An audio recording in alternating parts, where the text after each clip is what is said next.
لیکن حقیقت یہ ہے کہ وہ صرف زبانی باتیں ہیں، یہ یوں کہیے کہ وہ صرف کاغذوں پر لکھے ہوئے قانون ہیں، کاغذوں پر لکھے ہوئے کچھ رتوش ہیں، حقیقت سے ان کا کوئی لینا دینا نہیں ہے۔ آج یہاں پر ایک شاعر نے عجیب انداز میں یہ بات کہی، شاعر کہتا ہے کہ یہ قانونی ضوابطی عجب ہے تیری فطرت کا، یہاں پر ہو تکلم کو ترستی ہے زبان میری۔ سچی بات یہ ہے کہ اس وقت مسلمان کا تکلم کو بھی ترسنا ہو رہا ہے، وہ بول نہیں سکتا جو کچھ وہ چاہتا ہے، بس وہ ہر چیز میں ڈرا اور سہما ہوا ہے۔ میں نے پول دے دیا اس بات کو، مجھے کیا آنا ہے کہ آج ہم جشن آزادی منا رہے ہیں اور یہ 80واں سلطنت کا دیوس ہندی زبان میں کہا جائے یا ہماری زبان میں کہا جائے تو اس کو یوم آزادی کہا جاتا ہے، 80واں منا رہے ہیں۔ لیکن اس آزادی کے تحقق کے لیے، اس آزادی کے حصول کے لیے، اس آزادی کے ثمرے کو حاصل کرنے کے لیے کیا جس حال میں ہم اب موجود ہیں اور جتنے سکون کے ساتھ ہم سانس لے رہے ہیں، کیا ان حالات کا ہم تصور کر سکتے ہیں جن حالات میں ہمارے اکابر نے قربانیاں دی اور قربانیاں دے کر انگریز کے ناکام تسلط کو اس ملک سے ختم کیا؟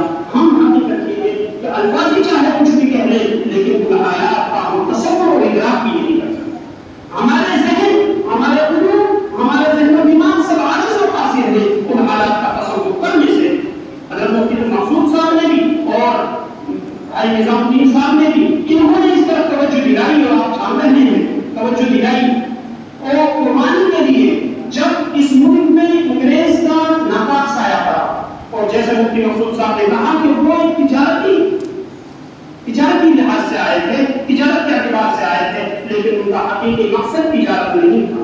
ان کو تجارت کے اعتبار سے ان کو اجازت دے دی گئی اس ملک ہندوستان میں اپنے کاروبار کرنے کی، لیکن آہستہ آہستہ انہوں نے اپنے پیر پسارنے شروع کیے اور انہوں نے اپنا حلقہ بڑھانا شروع کر دیا۔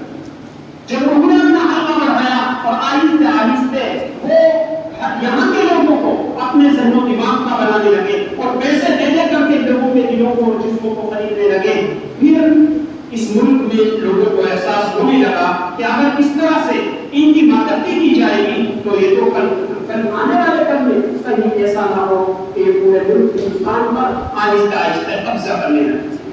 تو اس کے لیے مفتی محمود صاحب نے ایک بات کہی اور میں اس میں تھوڑا سا اور تبدیلی کرنا چاہوں گا۔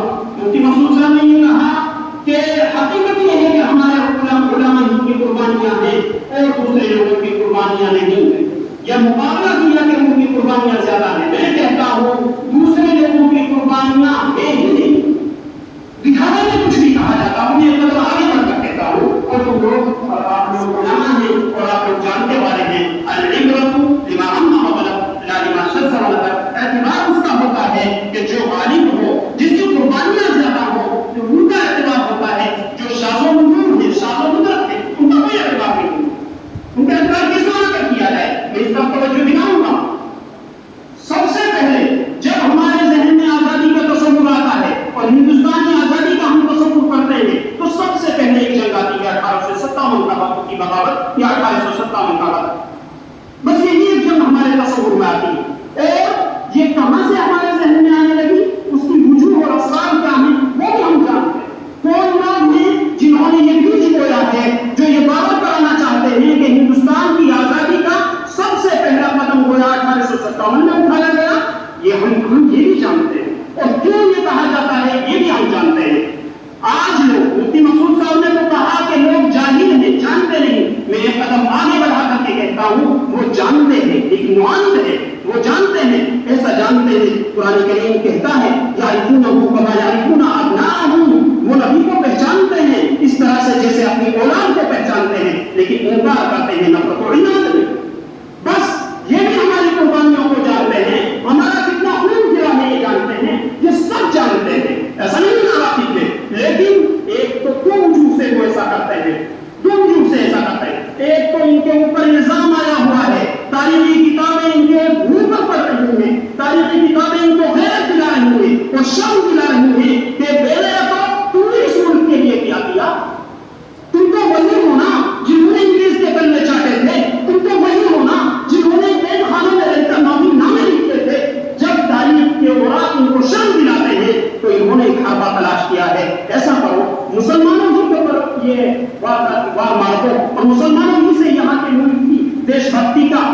کے ملک سے جو وفاداری کا ثبوت مانگنے لگو تاکہ ہمارے مقدس سے انسان نکل جائے. ہم جانتے نہیں کیوں کیا جا رہا ہے. 1897 کی بغاوت ہوئی اور بڑے پیمانے پر ہوئی. تاریخ کے اوراق اس پر گواہ ہیں. لیکن اس سے 100 سال پہلے سے ہمارے اکابر اس ملک کے لیے قربانیاں دیتے آ رہے ہیں. 1754 میں علی نام کے حاکم نے انہوں نے سب سے پہلے انگریز سے لوہا لیا اور انہوں نے فتح حاصل کی انگریز کے خلاف. انگریز سے یہ نواب سراج الدولہ کے نانا ہوا کرتے نانا. انہوں نے سب سے پہلے 1754 میں انہوں نے قربانی دی اور انہوں نے جنگ لڑی اور وہ کامیابی حاصل کی. جب انگریز کو شکست ہوئی تو اس شکست کی وہ بات نہ رہ سکے اور ان کو بہت زیادہ شرمندگی ہوئی. تو بس اس کی تیاری کے لیے انہوں نے کوشش کی اور ایسا کیا کہ کہنے نواب علی کو چلے گئے اس دنیا سے. لیکن ان کے بعد ان کا نواسا نواب سراج الدولہ جب وہ حاکم بنا تو ان کی حکومت کے بڑے بڑے اعلیٰ افسران کو مالنے کے بندوقے پر دولت کے بندوقے پر خریدا گیا.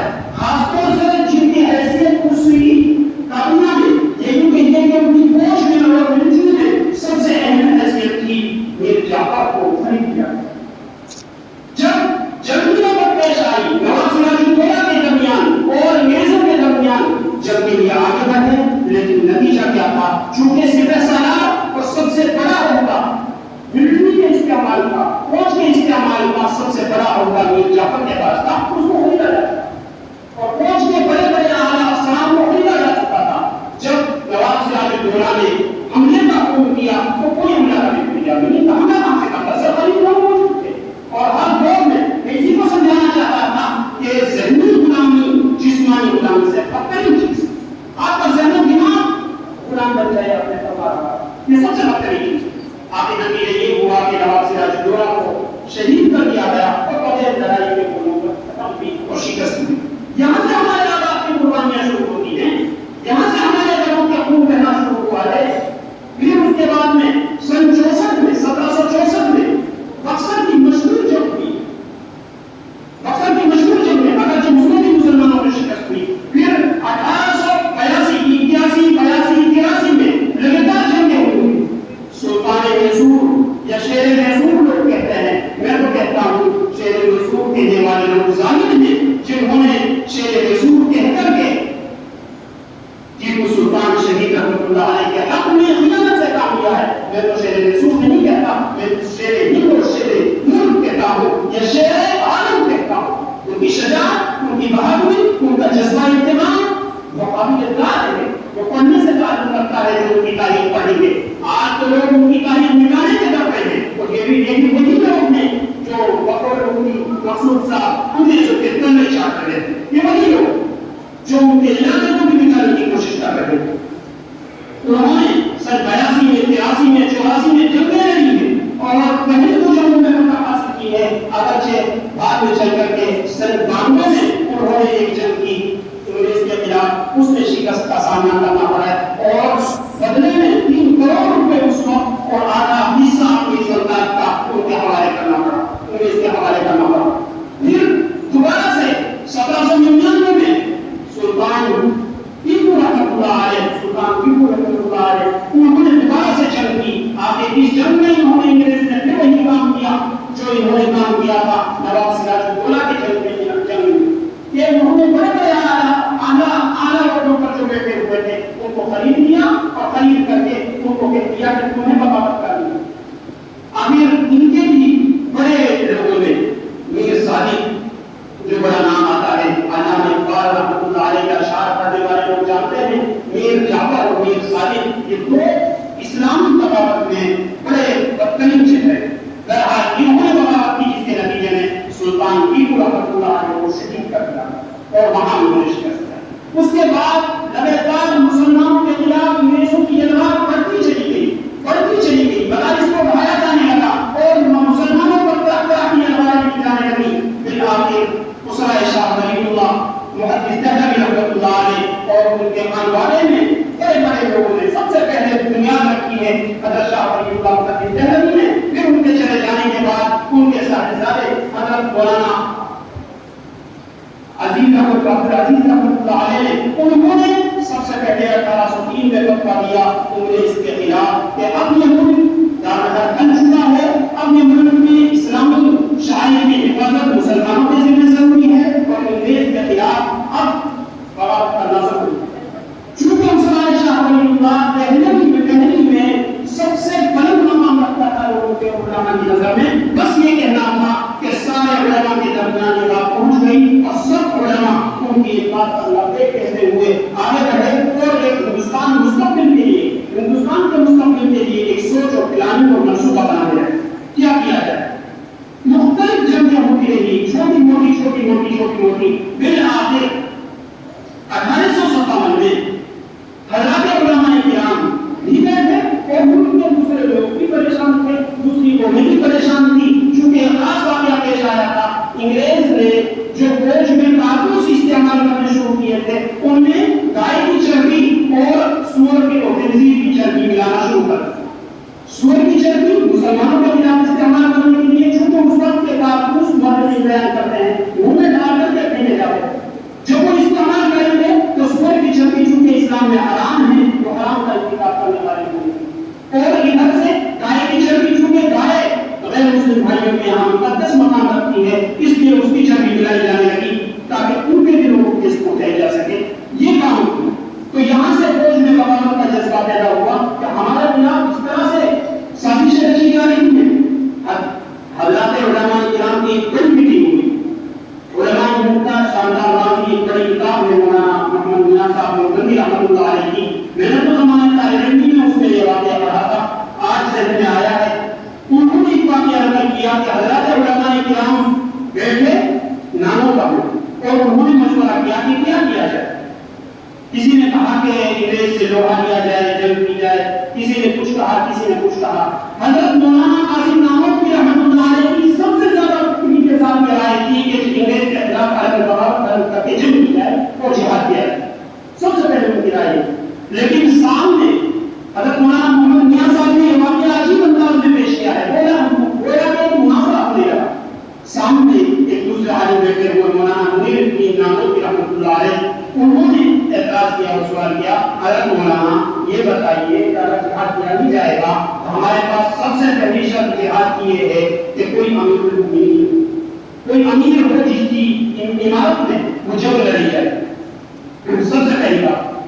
تو حضرت مولانا قاسم نانوتوی رحمۃ اللہ علیہ نے اس کا جواب یہ دیا کہ کیا حضرت حاجی صاحب اس کے لیے کافی نہیں؟ حضرت حاجی صاحب اچھی شخصیت ہے، بس ان کے ہاتھ کا خیر کر دیتے ہیں۔ پھر دوسرا سوال انہوں نے یہ کیا کہ ہمارے پاس مسلمانوں کے پاس نہ تو قوت طاہرہ ہے، نہ فوج کی طاقت ہے، نہ اسلحہ اور بارود ہے، کچھ بھی نہیں، ہم یہ ہتھیار کیسے کر رہے ہیں ان کے خلاف؟ وہ عقلی بات بھی ہے، ان کے پاس سارا اسلحہ ہے، ہمارے پاس کچھ نہیں ہے، کیسے ہم لڑیں گے؟ تو انہوں نے یہ بات کرتی کہ مولانا قاسم نانوتوی رحمۃ اللہ علیہ نے یہ بات کہی، کیا اتنی سپاہی نہیں جتنا جنگ بدر میں ہے؟ یعنی 313 نہیں۔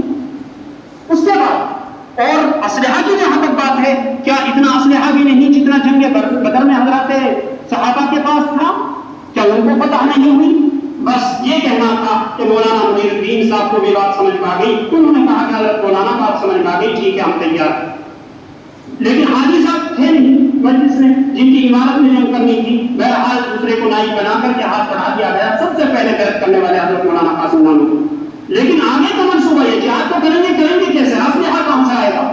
عجیب بات ہے، مدرسے کے پڑھنے والے، صبح شام قال اللہ اور قال الرسول کہنے والے، جنہوں نے کتابوں کے علاوہ کچھ دیکھا ہی نہ ہو، وہ بات کر رہے ہیں ایک سپر پاور طاقت سے ٹکر کرنے کی اور اس سے لوہا لینے کی، کیسی عجیب حماقت ہے۔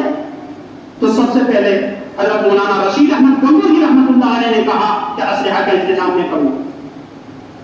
کہاں سے کریں گے؟ کتابوں سے تو نہیں آ جائے گا، اسلحہ کا انتظام میں کروں گا، میرے لیے بس 12-13 فوجی دے دیے جائیں یا ساتھی دے دیے جائیں۔ اسلحے کا انتظام حضرت مولانا نے کیا اور شاملی میں چونکہ انگریز کا بڑا سینٹر تھا، طے یہ ہوا کہ ہم مغرب کے وقت میں فوج کی، انگریز فوج کی فیکٹریاں جاتی ہیں، انگریز فوج کی کمپنیاں جاتی ہیں، ان کے اوپر حملہ کریں گے باغوں میں چھپ کر۔ گنے کے باغ میں چھپ گئے مغرب کے وقت میں، اور اس وقت فوجیں جو آئی ان کے اوپر پتھروں سے حملہ شروع کر دیا۔ اتنا آزاد ہو حملہ شروع ہوا کہ آخر فوجی یہ سمجھ کر کے پتہ نہیں کتنے لوگ چھپے ہوئے ہیں ادھر ادھر ہو گئے، وہاں سے اسلحہ حاصل کیا، معمولی جتنا بھی وہ تھا اسلحہ حاصل کرنے کے بعد 1857 میں ادھر جہاد شام کی پیش آئی، جس میں حضرت حافظ زانو شہید رحمۃ اللہ علیہ شہید ہوئے، جس میں حضرت مولانا قاسم نانوتوی رحمۃ اللہ علیہ کو گولی لگی، جس میں دوسرے حضرات علماء کرام شہید ہوئے۔ چونکہ عمارت کا کام اگرچہ حاجی صاحب کا تھا، لیکن ان کی غیر موجودگی میں حضرت حافظ زانو شہید رحمۃ اللہ علیہ کو جھنڈا دے رکھا تھا، وہ ان کا کام کر رہے تھے۔ شروع میں مسلمانوں نے خوب مقابلہ کیا، لیکن بالآخر شام کے وقت جب حضرت حافظ زانو شہید رحمۃ اللہ علیہ شہید ہو گئے، بہرحال علماء کی ہمتیں ٹوٹ گئیں اور وہاں علماء کو شکست کا سامنا کرنا پڑا۔ ادھر سے میرٹھ ہوتے ہوئے عام بغاوت عامہ چھڑ گئی اور میرٹھ سے لوگ ہندو مسلم سب مل کر کے دہلی پہنچے ہیں اور بہادر شاہ ظفر کے دربار میں پہنچ کر کے گرائے ہیں کہ آپ دیکھیے ظلم کیا ہو رہا ہے، آپ فرمانروا ہیں، آپ حاکم ہیں۔ اور یہ اتفاق ہے مورخین کا کہ اس وقت تسلیم کیا گیا بہادر شاہ ظفر کی عمارت کو اور بہادر شاہ ظفر کی بادشاہت السلطنت کو تسلیم کرتے ہوئے کہا گیا کہ ہم بہادر شاہ ظفر کے ہی نیابت میں اور انہی کی عمارت میں رہتے ہوئے، انہی کی سلطنت میں رہتے ہوئے جنگ لڑیں۔ بہرحال جنگ لڑی گئی اور بڑے پیمانے پر شروع میں تو دلی کا یہ علاقہ، جامع مسجد، چاندنی چوک اور یہ دریا گنج وغیرہ کا علاقہ جو خالص اسلامی اور مسلمانوں کا علاقہ تھا، جہاں خالص علماء کرام رہتے تھے، جہاں علم کی بڑی بڑی مجلسیں لگا کرتی تھی، جہاں بخارا، سمرقند اور ماوراء النہر سے لوگ اور دوسرے ممالک سے لوگ علم حاصل کرنے آیا کرتے تھے، وہاں کے علماء اٹھے اور کچھ غیر مسلم اقوام بھی اٹھی اور اٹھ کر کے انگریز کے خلاف بغاوت کی۔ شروع میں ان کے کچھ فوجی مار دیے گئے، لیکن نہایتاً اور انتہاءً علماء کو ہی شکست ہوئی، علماء کو بھی شکست کا سامنا کرنا پڑا اور وہ 1857 کی بغاوت کی اس کو کہا جاتا ہے۔ 1857 کی بغاوت میں 27,000 لوگوں کو شہید کیا گیا اور مارا گیا ہے، ان میں سے صرف 5,000 تعداد غیر مسلم کی ہے۔ یہاں سے پہلے تاریخ میں کہیں غیر مسلم اقوام کے 1857 سے پہلے غیر مسلم اقوام کی قربانیاں ملتی ہی نہیں، ملی کیسے جب ہو ہی نہیں، وجود خارجی نہیں تو وجود کتابی کیسے ہو، وجود ذہنی کیسے ہو گئی، نہیں ہوا۔ یہاں سے لوگوں کو موقع مل گیا کہ اب غیر مسلم اقوام کو آگے بڑھنے کا، اور پھر آگے چل کر تو بہرحال ملک کی صورتحال بدل گئی، انگریز ہر طرح سے قابض ہو گیا اور نہایتاً یہاں ملک میں انگریز نے دوسری طرح سے کام کرنا شروع کیا، اعلان ہو گیا کہ اب یہاں انگریز ہی کی حکومت رہے گی، بتا دیا گیا آپ کے سامنے ساری تفصیلات آ گئی۔ پھر جنگ کا رخ دوسرا ہو گیا، بالکل دوسرا ہو گیا۔ میں ان تفصیلات میں نہیں جا رہا، وقت بہت زیادہ بڑھ رہا ہے، ورنہ تو تفصیل بدلا تھا۔